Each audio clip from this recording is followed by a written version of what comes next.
What is going on, everybody, and welcome to the Tuesday edition of the Stochastic NHL Strategy Show. I am your host, Josh Harris.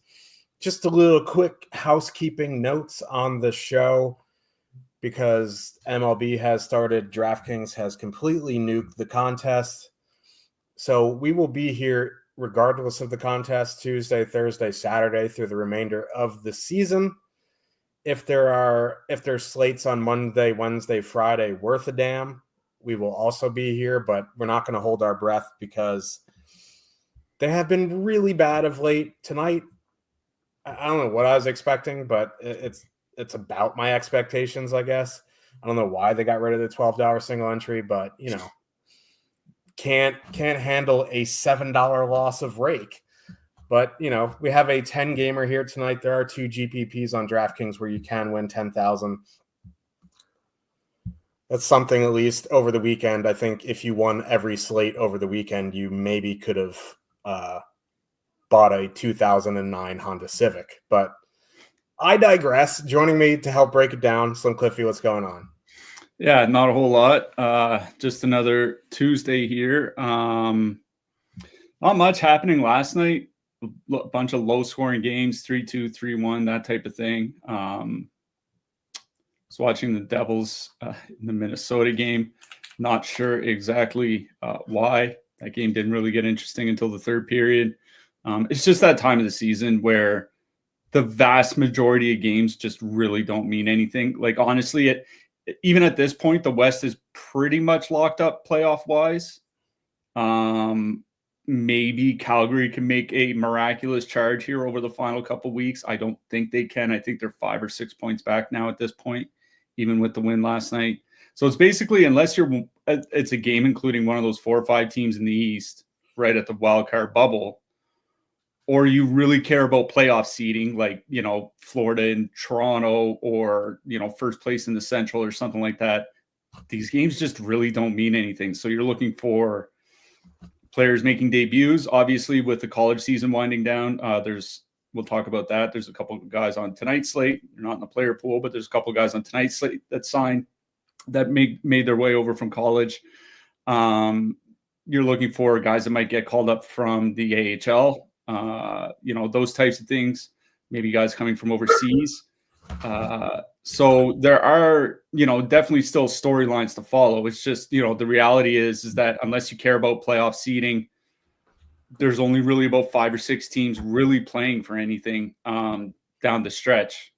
So it's just, it's kind of tough, especially on short slates, because chances are there aren't going to be that many games to really give a damn about. But there are a few games like that here tonight. Obviously, we'll get to them one by one, but you have Florida in Montreal, you have Nashville in Columbus, you have Tampa Bay facing the New York Islanders, you have St. Louis at home to Detroit, Calgary in Utah. Like, depending how those Calgary and St. Louis games go, St. Louis could pretty much wrap up a playoff spot. Like, if they win tonight, Calgary loses in regulation, it's pretty much a done deal. So still, there's plenty of games worth a damn here tonight. Obviously, all 10 games for DFS purposes are worth talking about, and we'll definitely go through them one by one. Yep, there's still money to be won. So, let's break it down. Just a reminder, there's still a couple days to take advantage of that MLB offer with promo code CYCLE. I'll get you access through April 4th for $1. All the sims, all the projections, all that goodness for $1. It will renew on April 4th. This is my first foray, whatever you want to say, into MLB, MME. I used to grind single entry until the hockey season was over, and then I go into hibernation. But the Sims really are a great tool. To me, it's like an optimizer with all the rules, and you can just choose what rules you want to put in. Instead of having to learn how to put in rules and all that, you don't even have to upload CSVs. The Sims will do that for you. So if you're worried about not being great in Excel, you're talking to the guy who's the worst. I have no issues with the Sims. So if you're still interested in giving that a little test run, click the link in the chat, use promo code CYCLE, get for 3 days now for $1. Into this slate we shall go. I don't know why I'm talking like Yoda from Yonkers, but it's fine. Washington Capitals with a 3.3 total. Heading into Boston, the Bruins have a 2.3. Washington going Ovechkin, Wilson, Dubois, Dylan Strome, Alexei Protas, Ryan Leonard. He just signed from Boston College. He was on the line with the Rangers, Gabriel Perreault, and James Hagan. I think he's going back to Boston College. He would have been a top pick in this draft, but I think he's going back. They're also a line on the World Juniors. They're one of the best lines in college. So Ryan Leonard is a highly touted prospect.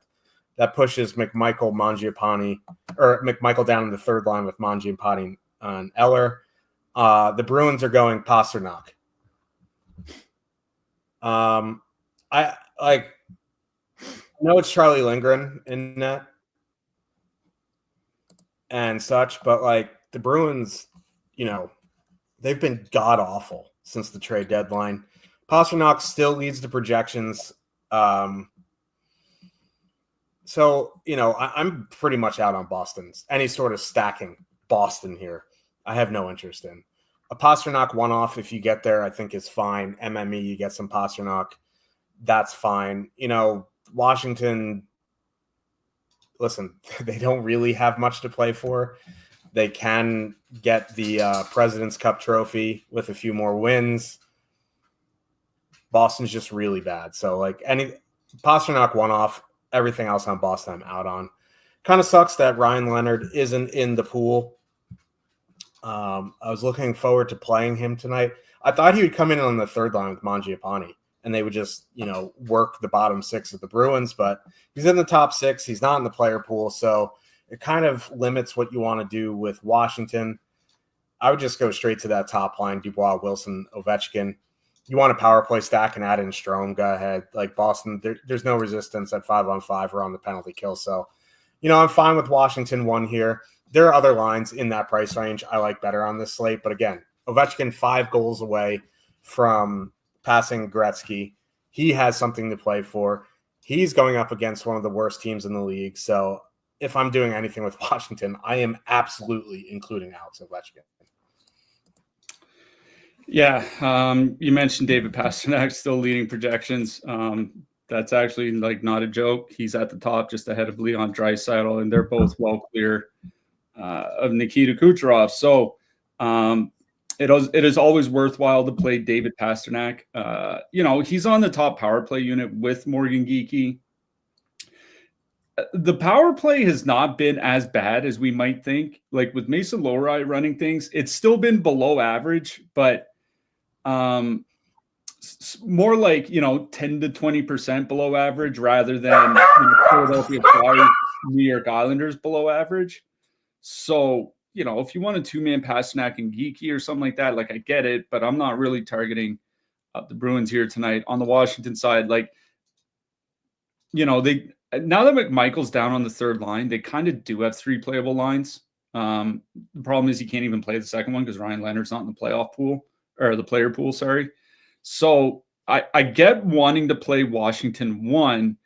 Don't get me wrong. This is a really good matchup going up against Boston. As you mentioned, Boston, it has been a while since they've really been any good. I was actually looking at the last 25 games for each team. Boston is 17th by expected goals against at 5-on-5, 23rd by actual goals against, whereas some teams like Anaheim and Columbus, it's not a tough matchup. The Boston PK has been better. Earlier in the season, it was pretty bad. It's gotten a lot better basically since in calendar 2025. And it's not like the Washington power play's really been that good. And, Ovechkin and Pierre-Luc Dubois, it's they haven't really been that good together this year. 56 shot attempts, 2.4 expected goals. Now, 4.3 actual goals per 60 in the minutes with Dubois and Ovechkin together. That's shooting over 18%. So it's if they're shooting 10%, this is basically a league average line. I don't know. I'm gonna say like it's single entry. I'm out on the Caps here. Like I understand wanting to play them. I think if you want a one-off Ovechkin, one-off Wilson, like something like that, I think those things are okay. Full on like 3-man stacking with a defenseman or something. I think I'm out on the Caps here tonight. At least they're top two. The third line, like if you want to do like a Michael Mangiapane 2-man or something like that, I think that's okay. Eller Mangiapane, like something like that. Like they've been fine together. It's not like Boston has much depth. That's probably my real interest in this game is using some cheap Caps forwards, maybe even cheap Caps defensemen rather than paying up for anybody in this game. Yeah, that makes sense. I mean, if you're not going to spend up for Ovi, playing the cheap guys definitely makes some sense here. Florida Panthers with a 3.4 total heading into Montreal. The Canadiens have a 2.6. This is a home and home. Montreal won in Florida Sunday afternoon, one of those afternoons. Florida going Reinhart, Barkov, Verhaeghe, Bennett, Marchand, Samoskevich, Lundell, Lusterine, and Bakquist. Montreal going Caulfield, Suzuki, Slavkovsky, Line, Newhook, Heineman, Gallagher, Dvorak, Anderson. They're doing – it's spring, or not exactly spring yet, but they're doing stuff outside, so the dogs are just going to have to put up with it. Yeah, Montreal's going for the season sweep here. It's still a really good matchup for Florida. The problem is the top line is 22,600, and that doesn't interest me at all. That's just way too expensive for a line that has generally struggled all season.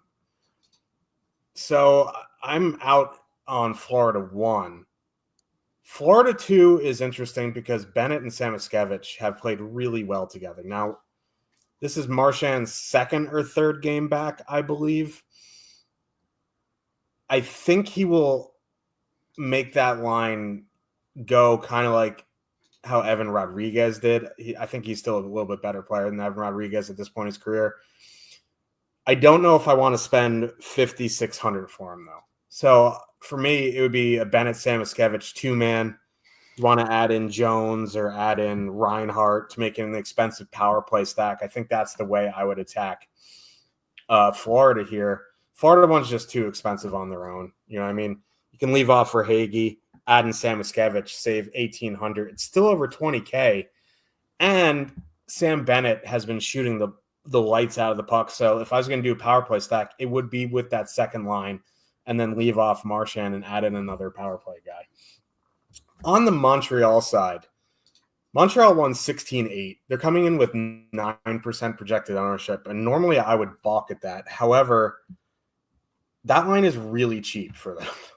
They were above 20,000 not too long ago, and yes, they're going to see Barkov, and yes, that sucks. But their power play with Line and Hudson is to the point where if Florida takes a bunch of penalties, they're gonna pay. So I think Montreal 1 is fine in MME.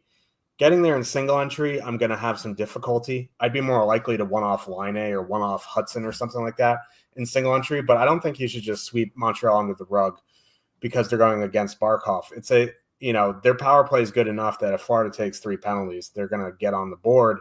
And at 16-8, you don't really need 3 full line goals. You know what I mean? You need, a full line goal, a shot bonus, a couple blocks here and there, and you're fine. So at 16-8, I think they're playable. In single entry, I don't think I'm going to get there, but, I don't mind a Line one-off or Hudson one-off either. Yeah, I'm out on Florida 1. 1, they're just too expensive. 2, you mentioned that they just really haven't done anything this year. Like, they have 370 minutes together this season, 2.9 expected goals, 2 actual goals per 60 minutes at 5-on-5. Like, the expected goals are good, but they're not elite. Like, we have a number of lines on this slate alone that are north of 3, and they haven't scored. And I do think if Florida gets there, it's probably going to be on the power play because that Montreal penalty kill, it has been sliding since the Four Nations Cup. The second line hasn't really been a whole lot better, but they are a lot cheaper. Like, that's the thing. 22,000 and change for that Florida top line for a line that hasn't scored a 5-on-5 at all this year. it's just way too much. And, there's another line that's over 22K we'll get to later that I'd rather play.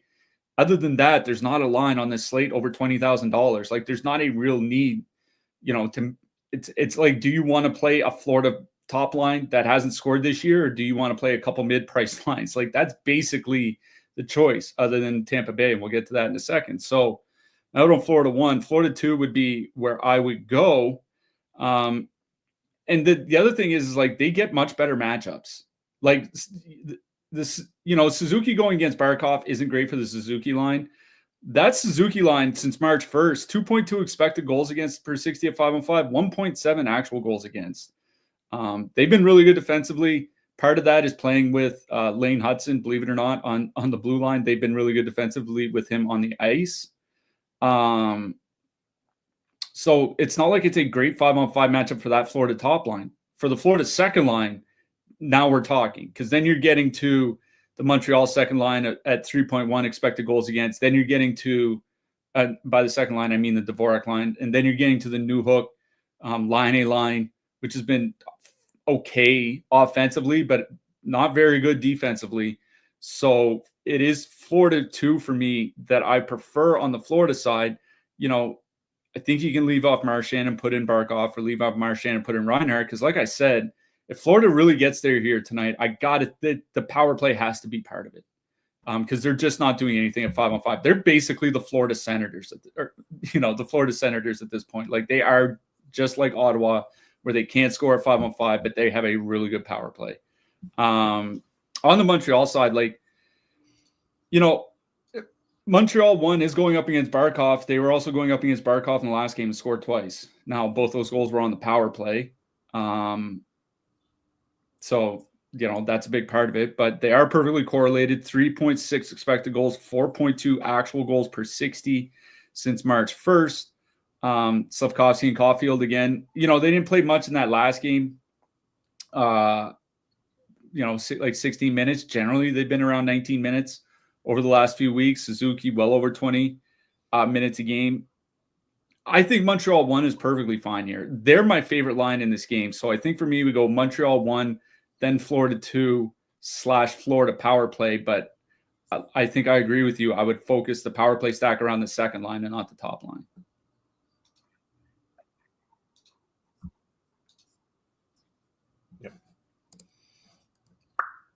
Buffalo Sabres with a 2.8 total. Heading into Ottawa, the Senators have a 3.7. This is the 37th time they played in the last 9 days, it feels like. Feels like they're just playing each other since they traded Norris for Cousins. But Brady Tkachuk, Nick Jensen out tonight. Ottawa going Stützle, Giroux, Zetterlund, Batherson, Cousins, Perron, Pinto, Grieg, Amadio. They didn't run power play. And Brady Tkachuk's obviously an important part to that power play. I'm not sure he's going to take his spot. If I had to guess, it'd be one of Giroux or Zetterlund, but I really don't know. Buffalo going Thompson, Benson, Kulik, Tuck, Zucker, Krebs, Peterka, McLeod, Quinn. On the Ottawa side, Stützle and Zetterlund have played pretty well together in a small sample. If one of those guys jumps to the top power play, you're getting 2 of the 3 on that line, 2 of the 3 on the second line.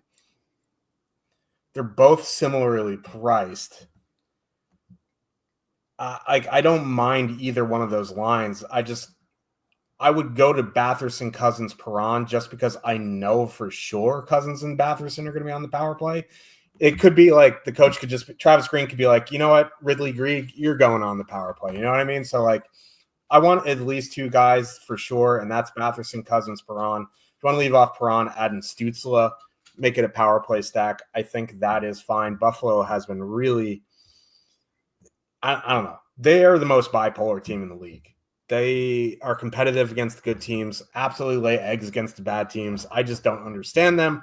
But for me, Batherson, Cousins, add in Stützle if you want, and go from there.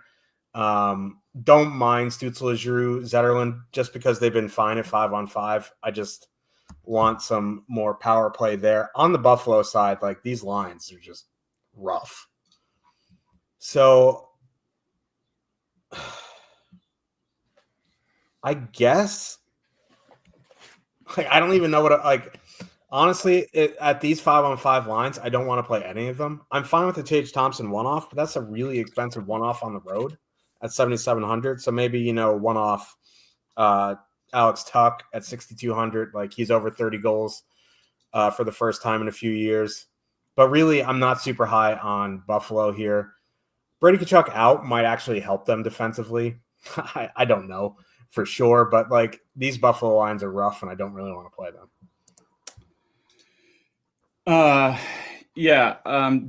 DFO has Ridley Greig on the top power play unit. I mean, maybe he will be. I'm not entirely. What's that? I didn't see any reports on it. I don't even think they ran it this morning. Yeah, I haven't seen anything like concrete about that. When Brady Tkachuk was hurt just after the Four Nations break, remember he missed a couple games coming out of the Four Nations break. That's why I think he seems like he's genuinely been playing injured for a while. Claude Giroux was on the top power play unit. Yeah, that makes sense. Yeah, and I think they had Adam Gaudette there as well. I can't imagine it's going to be Adam Gaudette. So I think it's going to be Giroux for two reasons. One, Giroux has been playing on the second power play unit, has been playing a little bit more like net front, around the net, slot type thing, which is generally what Tkachuk has done. So I do think it's Giroux. The thing is like, whether it's Greig, whether it's Giroux, whether it's Pinto even, none of these lines are going to be perfectly correlated. And I do want power play guys because this is a really good power play matchup for the Sens. Buffalo's at 3.1 times shorthanded per game since the Four Nations break. It's tied for the third most time shorthanded per game. Over their last 30 games, they're at the fifth most time shorthanded per game. Ottawa typically does draw a lot of power plays. I do think missing Tkachuk hurts, but when you're facing a penalty kill like Buffalo, which really has been giving up not only a lot of opportunities, but the penalty kill itself hasn't been very good. Like, since the Four Nations break, second most goals against per minute on the PK. The only team worse is Detroit. Over the last 30 games, the only teams worse are San Jose and Detroit. So, like, this is a bad penalty kill that takes a lot of penalties. So I agree with you on Batherson and Cousins. It's whether you put in Perron or you take a chance on putting in Greig or putting in Giroux or something like that. If you want to play it safe, I think you can just do double center with like Stützle, Cousins, Batherson. Because this is a really, really good power play matchup. It's probably the second best power play matchup on the board. So I would, if you do play Ottawa here tonight, I would probably focus on those power play guys, specifically the second line. On the Buffalo side, I'm not entirely sure that I really want to get in on Ottawa. Remember we talked on the last show that the Sens were on, I forget which game it was. We talked about how their defensive numbers were sliding. Well, I looked at their defensive numbers over the last 20 games in the games that Travis Hamonic played and in his minutes and in the minutes without Travis Hamonic. And let me tell you something. Ottawa's over the last 20 games is like a top 8 team defensively, as long as Travis Hamonic isn't on the ice, and it doesn't look like he's going to play tonight. So he is definitely like by far the weakest link on their blue line. I don't really want to attack him unless he's in the lineup. If I do play anything, it would probably just be the Buffalo top line. It sucks you only get one guy on the top power play unit, that Tage, Benson, Kulich line. But Peterka, McLeod, and Quinn, 40 shot attempts for, 74 against in their time together. They're shooting 30%. That's why they've been scoring goals. They're not even going to shoot half that long term. You could drop down to the third line, I guess, because you get Tuck and Zucker. But for me, Benson and Kulich, 2.8 expected goals, 3.4 actual goals per 60 minutes in their time together. A lot of that was playing on the third line. Now they get Tage Thompson. I got to think they're going to be pretty good offensively. At 16,500 though, I think I'd just go play Montreal 1. So I honestly don't really have a lot of interest in Buffalo here tonight. My interest is more on the Ottawa side, even without Tkachuk, and it's more so on that second line with Cousins and Batherson. Agreed.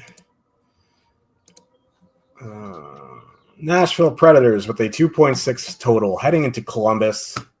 Our Blue Jackets, 3.4 total. Columbus going Marchenko, Monahan, Voronkov, Jenner, Fantilli, Johnson, Sillinger, Olivier, Danforth. Nashville, so they started yesterday, Forsberg, Stamkos, O'Reilly. Svechkov moved up in game. And then the second line was O'Reilly, Bunting, Evangelista. No idea what they're going to go to. I really don't want to play Nashville here, but it's a really good power play spot. But their power play is really bad with Blankenberg. I don't think I'm going to fold. It's just without Yossi, whether it's Blankenberg or Shea, it hasn't really mattered. Yeah. So, I'm not really interested in stacking Nashville anyway. Like a one-off Forsberg, a one-off Evangelista, something like that I'd maybe be interested in. Back-to-back on the road, I'm not super keen on Nashville. This is a Columbus game for me. If you want to go to that top line, I think that is obviously more than fine. They're only 15,400 here. The problem is they're coming in with 16.4% projected ownership. They've been a wagon all season. They've been wagoning since Monahan came back. I'm completely fine with them. Nashville is one of the worst teams in the league. Alternatively, though, for $1,000 more, you can go to that second line of Fantilli, Jenner, Johnson. You still get two guys on the power play unit, and you're getting a 10% discount on the ownership. They're coming in at 6%. The matchups don't really matter to me. So what you could do, I guess, is leave off Fantilli and add in Monahan or something. It becomes 15-9, and you still get a full power play stack. I'm really honestly fine with both Columbus lines here. It's just on your preference of ownership. Boone Jenner's been on a little bit of a heater if that sways you one direction or the other. Like both these lines have been really, really good since Monahan has come back. So if you like going old school, you can go Marchenko, Monahan, Voronkov. But I really think there is justification going Fantilli, Jenner, Johnson here, despite them being a little bit more expensive. Yeah. On the Nashville side, there are definitely one-offs worth playing. Like Philip Forsberg has third highest projection of any winger on the board tonight. The only players higher are Pasternak and Kucherov. So there's definitely, there should be interest in playing Forsberg. Luke Evangelista is only 4,100 in his point projection on Stochastic tonight. Is a shade over 8. 8.07, so nearly 2 DK points per $1,000, which is pretty stellar for his price. So there are guys worthy of considering for one-offs here. Full-on stacking, I don't know if I would get that far. We'll see what the lines look like in warm-up. Like if they do like an O'Reilly, Stamkos, Forsberg, then maybe. But where the power play has been so bad, and the thing is that Monahan line, generally speaking, has been pretty good defensively this year. As long as Monahan's been healthy, that top line has been good defensively. So I'm not sure it's even a great 5-on-5 matchup for Nashville. So with the sliding power play, for me, it's hopefully Philip Forsberg can ding a couple goals or something, or maybe Luke Evangelista goals, 1 goal, 1 assist or something like that. It's not full stacking and thinking the top line scores 4 goals here tonight. You know what I mean? So I do like some one-offs from Nashville. It is a good matchup against Columbus. Don't get me wrong. As far as full stacking goes, I think I'm kind of out. If I stack anything in this game, it'll be on the Columbus side. You did mention Marchenko, Voronkov, Monahan. That ownership is just nuts. 16.4% ownership, 6.3% top 2 stack. 40 minutes since the return, 3.1 expected goals. We said it on the last show, whether you look at just since Monahan's return, whether you look at, basically up until American Thanksgiving, whether you look in the middle of the season, as long as Monahan's been in the lineup, that top line has been great offensively. There's no real matchup concerns on the Nashville side. I would probably take out Voronkov and put in one of Jenner or Johnson and make it more of a power play stack. The power play is better with Monahan back in the lineup. I think, is it 1 or 2 goals on the power play since he's been back? Whereas like they might not get 1 or 2 goals, every 2 weeks when he was out of the lineup. He makes a big difference on the power play. Nashville does take their fair share of penalties, about league average in that sense. So for me, it's like Marchenko, Monahan, Jenner, Marchenko, Monahan, Johnson, something like that. I think that's where I would go. I really do like Columbus here. They have a 3.4 total. There's going to be a fair amount of ownership, but it is a great matchup for them. And I think they are one of the teams that I'm circling for my single entry here tonight. For sure. We know the Frostback lineup already. That's one half of it. We'll get to the other half in a little bit. Tampa Bay Lightning with a 3.3 total heading into Long Island. We hate to see it for all parties involved. The Islanders have a 2.7. Tampa going Kucherov, Gensel, Point, Hagel, Sorelli, Paul, Bjorkstrand, Gord, Goncalves.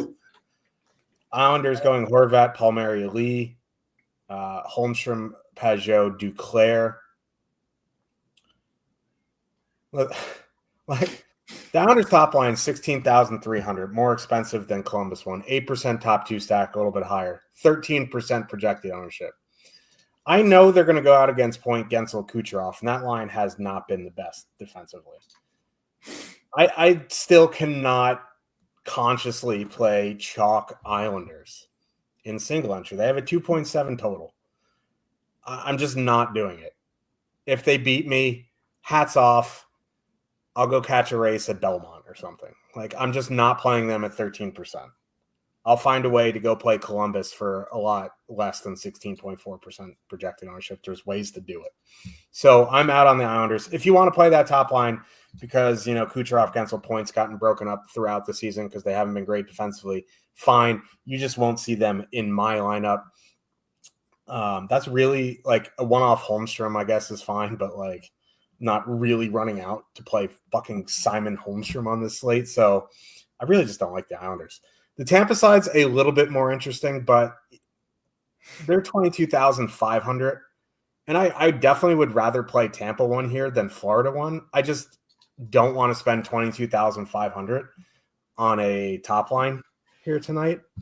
That isn't like McKinnon, Netchus, Lehkonen, you know what I mean? Or like Draisaitl, McDavid, Hyman, neither of which are together on this slate. So, I think they're fine in MME, especially if, you're coming in at 5%. So it's not hard to get over the field. It's not hard to get to the field if you're playing whatever the max is here tonight. We'll say 83. If you're 83 maxing, it's not hard to get to the field. So I'm always fine with the Kucherov one-off. I don't mind Tampa one. It's just the price in my single entry. You're not going to see them. Tampa 2 is a bit interesting at 15-1, 7.7% projected ownership. They're fully correlated on the second unit. Hagel sees some top time occasionally. They're fine, but at 15,100, Columbus top line's right there, and they're they're in a much better matchup. They're not fully correlated, but they're in a really good spot. So I think Tampa's more of an MME play for me. One-off Kucherov in play in every single format in the history of formats. I think a Bjorkstrand one-off is also fine. But again, outside of Kucherov, I don't really see myself playing this game in single entry. Yeah. As far as playing the Islanders goes, I'm not playing chalk Islanders on a 10-game slate against the Tampa Bay Lightning. It's like, what the fuck are we doing here? This season, Tampa Bay is at 2.62 goals against per 60 minutes. Vegas and Washington are at 2.61, and Carolina's at 2.64. This is a bad matchup for the Islanders, and people want me to play them as chalk. I completely agree with you. It's like, if the New York Islanders beat me in this matchup on this slate, I'll wake up tomorrow and register for the contest and play again tomorrow. Like, it's just not happening. The Tampa Bay side is where my interest is. Now, that Tampa Bay line, remember, this was a line that got broken up like around Christmas, just after Christmas, and they get back together. We all know couples like that. They get back together for a little while and then break up, and they get that's what this top line did for like 2 months. Now, since the Four Nations break, and it's especially over like the last 10 games, it's been a little bit more consistent, and they have been scoring. Like Kucherov has just been on an absolutely ripper of a heater of late. Back-to-back 4-point games, 3-point game before that. He has 11 points in 3 games. So obviously he's been on a little bit of a heater. One of those games was against this very Islanders team a couple days ago. So a Kucherov one-off, fine. I think, and I would rather play Kucherov than Pasternak here tonight. Like if you are playing an expensive one-off, I would probably rather play Kucherov than Forsberg as well. So like, I do think they're, playing him as a one-off, playing Brandon Hagel as a one-off. Like Hagel's only 6,300 here, and he's back on the top power play unit. And the top power play unit with Hagel on it is like Edmonton Oilers-esque. It is elite. 12.4 goals per 60 minutes at 5-on-4 with Hagel on the top power play. So like playing Hagel at 6,300 as a one-off makes a lot of sense as well. Full stacking at 22,500. It's just not something that I do. Obviously, we saw last week, once in a while, it does burn you. I can't pay up that much. If you do want to pay up, I would certainly rather play Tampa 1 here tonight than Florida 1. That's not even in question. And I'd rather play like Tampa 1 than, maybe like a Winnipeg power play stack or something like that. You know what I mean? Something that'd be at least comparable. So of the expensive options, I think Tampa is the best one, but I agree with you. It's not something I'd be doing. I'm doing in my single entry lineup. I'd be way more inclined to play Kucherov as a one-off or Hagel as a one-off than I would be to like 3-man stack their forwards. Yeah. Detroit Red Wings with a 2.5 total heading into St. Louis.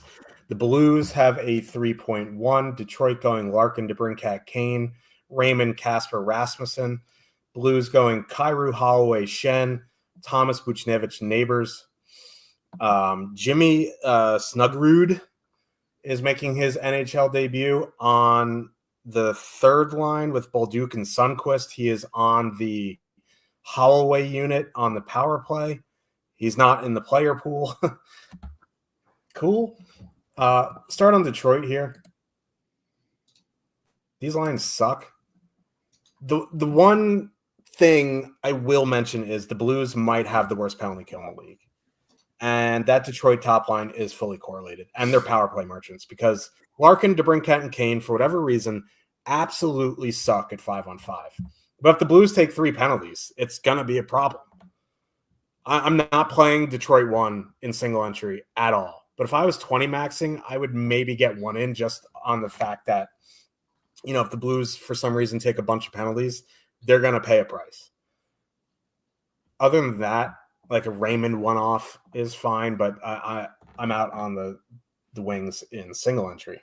The Blues side is a lot interesting, and normally I'd be in on Kyrou, Holloway, Shen here, but they're 18-2, and they're fully correlated, but the big takeaway here is with Snuggerud going to that power play unit, they moved Neighbors to the Buchnevich Thomas unit, which fully correlates that line. They're $2,000 cheaper, and I generally prefer the power play unit that Neighbors is on because he is a very pesty net front, we'll say. So, and that top line for Detroit has been awful, and Thomas Buchnevich Neighbors have been good for seasons.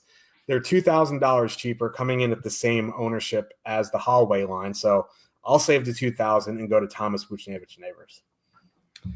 Yeah, I'm out on Detroit. I get, if you do want to play Detroit, again, I would figure out a way to play them with Lucas Raymond. It is kind of a good power play matchup for them. The St. Louis doesn't take penalties. That's the problem. St. Louis at 2 times shorthanded per game since the Four Nations break. It's tied for the second lowest in the league, oddly enough, with Detroit. Going back over their last 30 games, third lowest rate of penalties in the league. So like Detroit might legitimately only get 1 or 2 power plays here. Now the St. Louis penalty kill is bad. Detroit can easily go 1 for 1 here or 1 for 2. This is an awful 5-on-5 matchup for them. Like since Jim Montgomery took over, St. Louis has legitimately been one of the best defensive teams in the league. In fact, I wrote about it at in my newsletter this morning. Hate to plug outside the show, but I did write about how St. Louis has changed defensively under Jim Montgomery. Since Montgomery took over at the end of November, I think it was the largest improvement at denying the blue line to opposing forwards, and the 4th largest improvement in denying carried zone entries, which are the types of zone entries that lead to like 2-on-1s, 3-on-2s, high percentage shots, those types of things. They were up there with teams like Winnipeg and Los Angeles. This is legitimately turned into one of the best 5-on-5 defensive 5-on-5 teams in the NHL. So other than the power play guys, there's no reason to play Detroit here tonight. And if I'm going to play players in that price range, that Detroit top line coming in at 19,700. Like if I'm going to play something in that price range that's fully correlated, I'll probably go play Washington instead, like against a pretty terrible Bruins team, rather than play Detroit against a very good St. Louis team. So I'm out on Detroit. For me, I agree with you on St. Louis 1. I'd rather go with the cheaper line. St. Louis 1, since the Christmas break, 2.9 expected goals, 3.2 actual goals per 60 minutes. Thomas and Buchnevich probably going to skate like 19 to 20 minutes. They are perfectly correlated on the power play. Detroit has a penalty kill just as bad as St. Louis's. Now, St. Louis power plays, even the better ones, aren't as proficient as Detroit's, obviously, but they are facing a weak penalty kill. And that Detroit top line, 2.7 expected goals against per 60, is straight up below average defensively. This is a really good matchup for St. Louis 1. They're easily my favorite line in this game. If you want to go to St. Louis 2, I don't have an issue with that. They're also a very good line, but I'd rather save the $2,000 and play the Thomas line. Calgary Flames with a 2.4 total heading into Utah. The Soakfest have a 3.2 total. Utah going Keller, Genther, Cooley, Schmaltz, Hayton, Yamamoto, Doan, Krause, McBain. Calgary played last night. They ran back Huberdeau, Coronado, Frost, Kadri, Sharangovich, Pospisil, Coleman, Farabee, Backlund.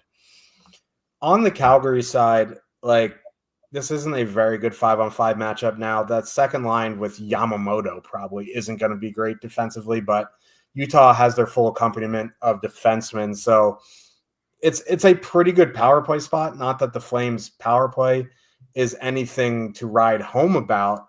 For that reason, I'd go to Huberdeau, Frost, and Coronado, though, at 15-2. That's an MME type deal only. They're in that price range with Columbus, with that the Blues line we just talked about isn't that much more expensive. So that's an MME play. I don't mind Backlund, Coleman, Farabee at 12-5, but again, I'm not running out here to play the Flames back-to-back on the road in a bad 5-on-5 matchup. My interest is on the Utah side, and it is that top line, Cooley, Genther, Keller. Now you don't have to worry about including Genther in a power play stack because that line is fully correlated. This is a very good power play spot. Calgary has a very bad penalty kill. The one issue is it is Dustin Wolf and that Danny V went last night. They're 19-4. I still would take a stab at them at 6.3%. Fully correlated, 6% on a 10-gamer. I'm interested, 3.2 total. So it would be Utah 1 for me and some Calgary stuff in MME. Yeah, I agree with you on the Frost line. A couple reasons. One, they are perfectly correlated. Two, they are getting a lot of minutes. They're Huberdeau's getting 22 minutes a game, and Frost and Coronado are around 19. So a perfectly correlated line where at the high end, Huberdeau's skating 22 minutes. At the low end, the other guys are skating 19. That is worth quite a bit. The thing is as you mentioned, Columbus top line is only $200 more expensive. The Ottawa second line that we talked about is only $900 more expensive. The St. Louis top line is $1,000. The Montreal top line is $1,600. There are other lines in similar in a similar price range that I'd rather play. So I agree with you. Calgary to an MME. Other than that, I'm out on the Flames. My interest is on the Utah side. 19,400 is a lot for that Utah top line. They have been pretty good offensively, 68 shot attempts, 2.9 expected goals, 4 actual goals per 60. They are perfectly correlated. The Calgary penalty kill generally has not been that good this year. Utah power play, as long as everybody's been healthy, has generally been good this year.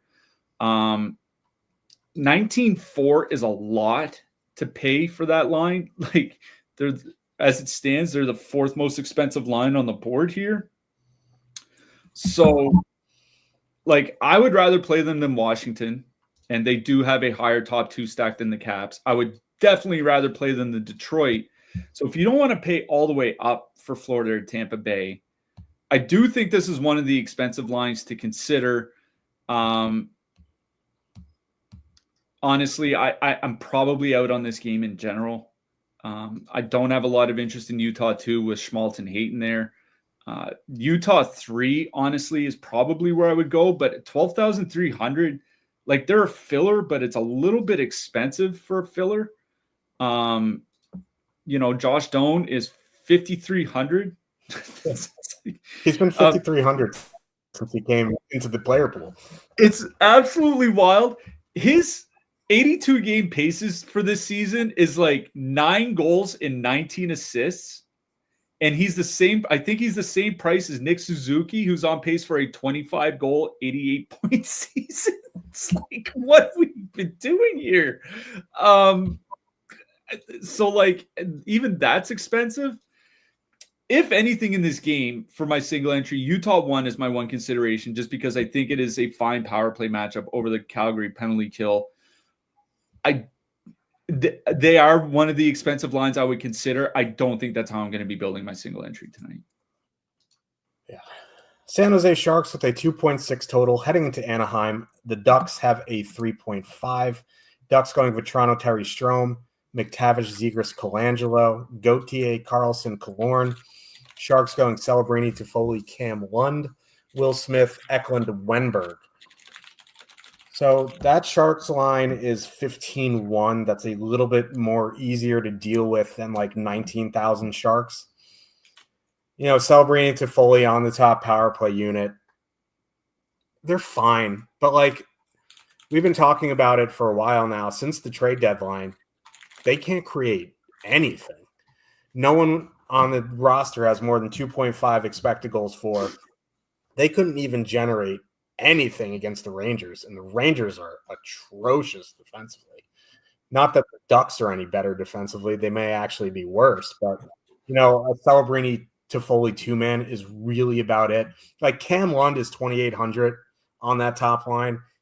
He's scored in both of his first 2 games. He's played like 13 minutes. I guess as a one-off is fine. But that line's fine. Definitely MME. On the Sharks and single entry, I'm probably out, which is an insane thing to say considering how bad the Ducks are defensively. I'd never say no to a Celebrini or Toffoli one-off in single entry. You can do it. It's fine. On the Ducks side, Vetrano, Terry Strome, 15,400, coming in at 9% projected. They're fine. Like, they've been really good at 5-on-5 offensively all season. They're just on the wrong power play unit for me. I prefer the Jackson Lacombe unit. So for me, I'd go to McTavish, Zegras, Colangelo at 16.9 for half the ownership. You're spending a little bit more, $1,500 more. But you get Jackson Lacombe running that power play unit. They've been in a, McTavish and Zegras have played very well this season. In a very small sample with Colangelo, they've been very good. So, I'm fine with Vetrano, Terry Strome, but I prefer McTavish, Zegras, Colangelo at 16.9. And priced right in between them is Carlson, Gauthier, and Killorn. One on one unit, one on the other, one on no unit at all. So, from a 5-on-5 standpoint, I don't mind them, but my favorite line on the Ducks is McTavish, Zegras, Colangelo. Yeah, on the San Jose side, I know we talk about it every show. I think it's very important to talk about, though. Celebrini, when he had Jake Wallman on the ice with him at 5-on-5, his goal scoring rate this season is 3 times higher than it is when he has any defenseman on the ice that isn't Jake Wallman. The power play, the San Jose power play with Wallman was like about league average for a top power play, which honestly for a team this bad is honestly pretty good. Without Wallman, it's basically the Philadelphia Flyers. Like, it is drastic the difference that it makes. I just really don't have any interest in San Jose here, because the thing is like this is a matchup about, I think, special teams.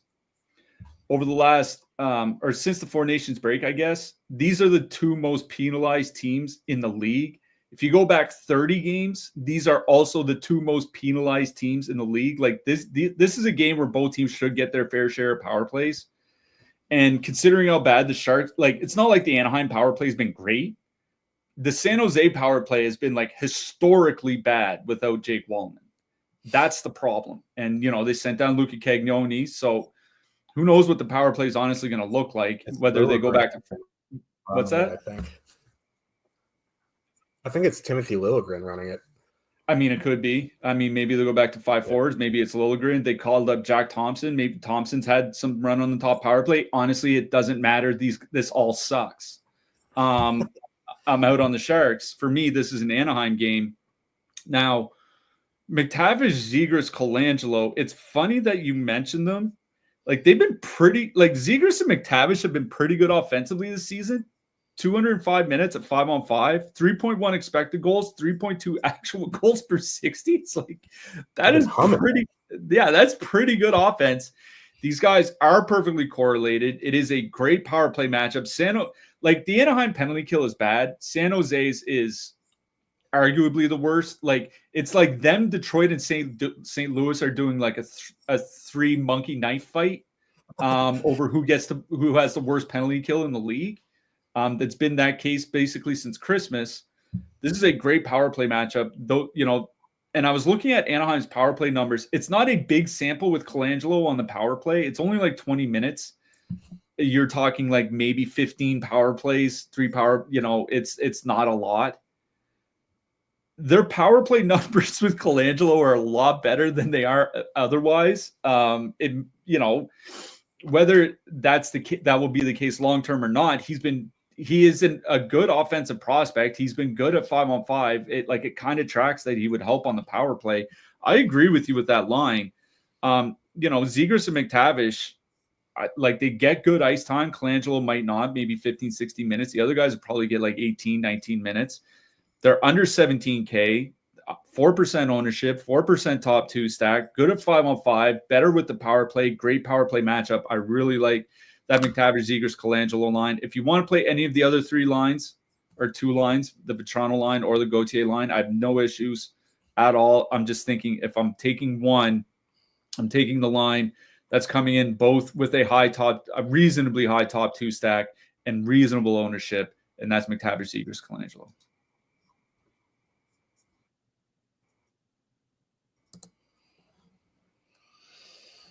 Edmonton Oilers with a 2.9 total. Heading into Vegas, the Golden Knights have a 3.5. Vegas going Eichel, Stone, Barbashev, Dorofeev, Roy, Saad, Carlson, Smith, Olofsson.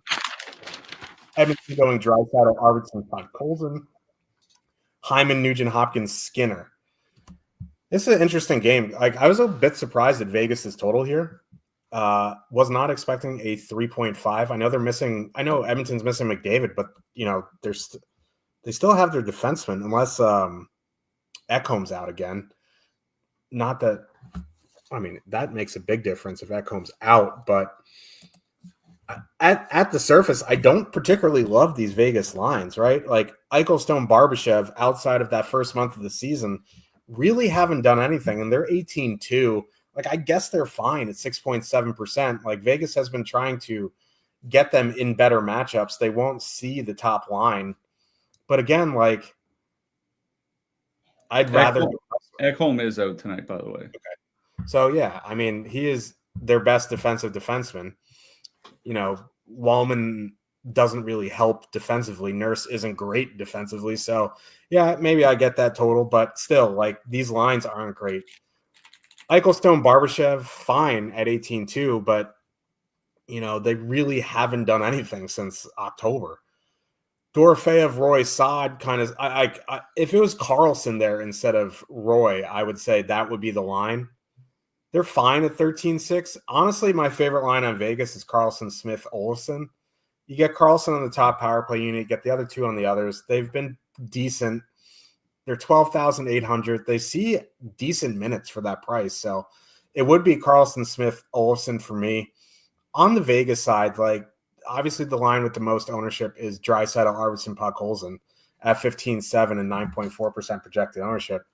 The issue is, like, outside of Draisaitl, Arvidsson and Podkolzin have had problems finishing all season. So I'll take the lesser ownership here and go to Nugent Hopkins, Hyman, Skinner at 16,500 with 1.2% projected. I'm pretty sure Skinner's on the third line and Kapanen's on the second line now. Well, that changes that. But yeah, and, like, I don't really want a power play stack because Vegas just doesn't take penalties.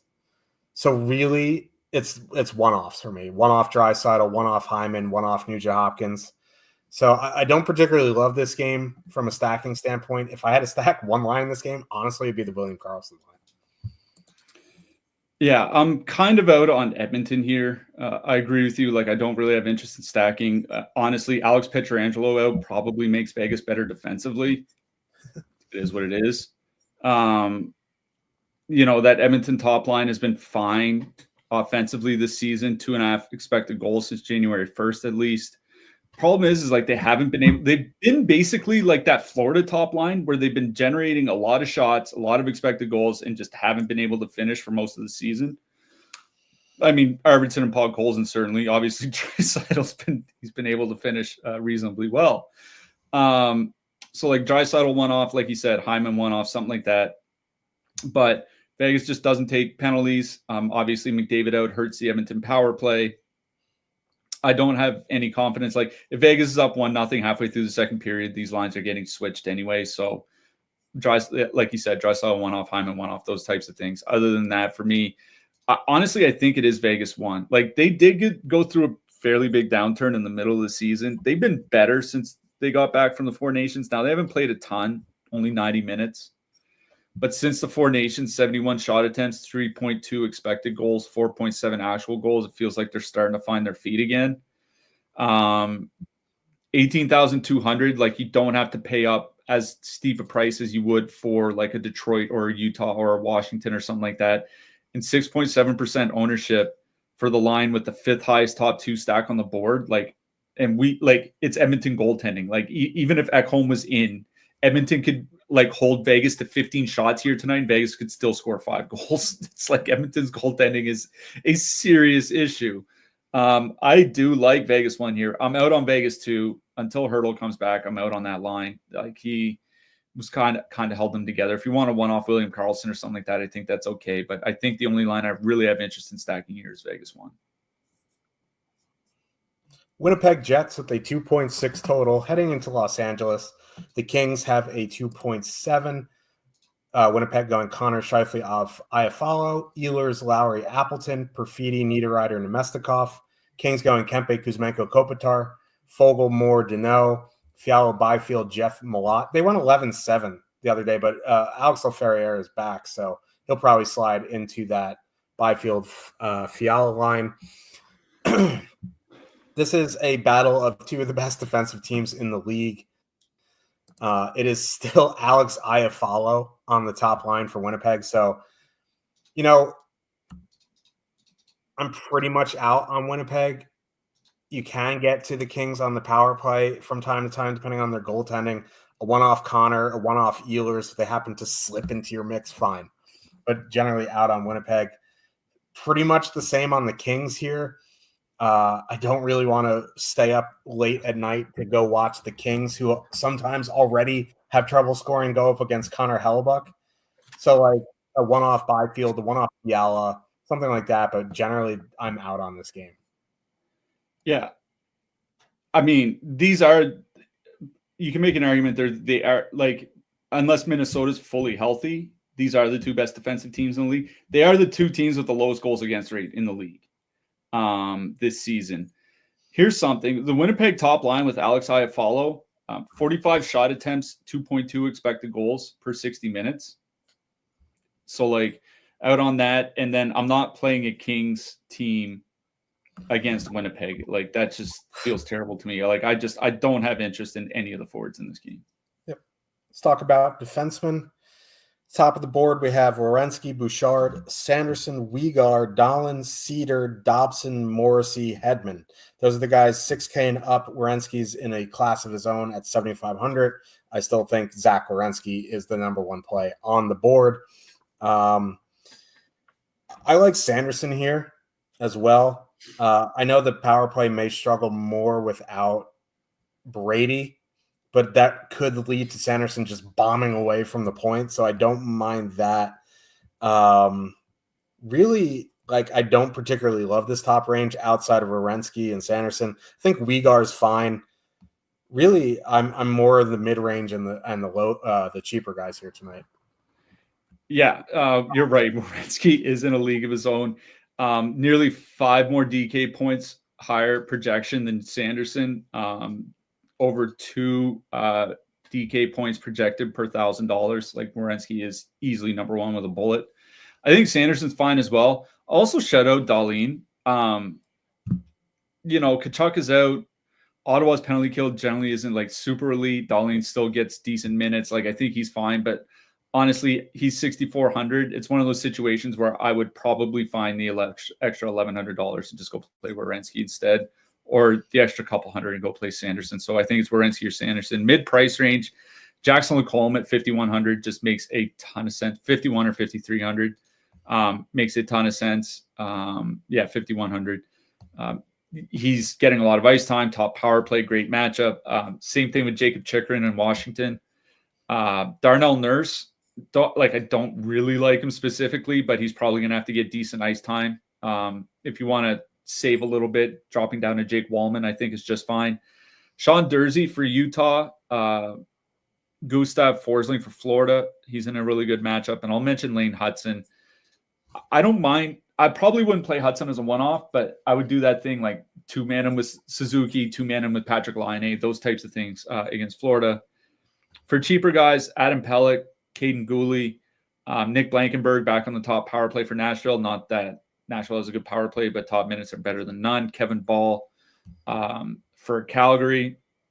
Braden McNabb might get some decent minutes with Alex Pietrangelo out. Under 3K, like Nate Schmidt, I think played 20 minutes in the last game for Florida with both Ekblad and Kulikov out, so don't mind Schmidt. Brett Kulak, kind of the same thing in Edmonton without Matthias Ekholm. Ian Cole is projecting well. And I'll mention Joel Hanley. At least he gets some minutes for Calgary, but it's mainly Kulak, Schmidt, and Cole under 3K. Yeah, Joel Hanley, top pair, does the Mikey Anderson, plays 22 minutes, doesn't do too much with them. Let's talk about the netminders. It's a bit of a scene in the top here. I think if I was spending up, the two guys would be Ullmark and Vasilevsky. I think Binnington and Hill are fine as well. In the mid-range, Kemper, and then Hellebuck sticks out like a sore thumb at 7,600. Don't mind Wolf at 7,500. And for the cheap guys, it would probably be Montembeault. I guess if it's Ukko-Pekka Luukkonen, it's fine, but I don't think I really want to go below Montembeault tonight. Yeah, I don't like, if you want to go up into that 8K plus range, I think you can here tonight, but I do think there are definitely playable goalies at around that 7,800, 7,900. Like Elvis Merzlikins is the top projected goalie here tonight. He's at 7,800. Karl Vejmelka at home against a back-to-back Calgary team that is on the road and went to a shootout in Colorado last night. He's 7,900. Andre Vasilevsky facing an Islanders team which has been surprisingly decent offensively over the last month, but I still don't think is that bad of a matchup. He's 7,900, so like I don't really see a need to go all the way up to like John Gibson or Charlie Lindgren or something like that. Connor Hellebuck 7,600 against Los Angeles, like that feels like a pretty good price for him. I'll also mention Dustin Wolf. It feels like if Calgary wins that game tonight, it's because Dustin Wolf has a really good night and not because, Calgary, wins 5-4 or something like that. So I'll mention Dustin Wolf on the other side of the Vejmelka game. We will be back Thursday for sure. If there's anything worth a damn tomorrow, we'll let you know in the morning. Who you liking for your hat trick pick? Just because he's not in the player pool, I feel like it's going to happen tonight. I'm going with Ryan Leonard. And because I absolutely roasted Frostback as he came in to the show, I will pick one of his boys and go Sam Colangelo. Would be fun. Well, we'll see everybody on Thursday. Good luck, everybody, tonight, and we'll see you in the Discord. Good luck tonight, everyone.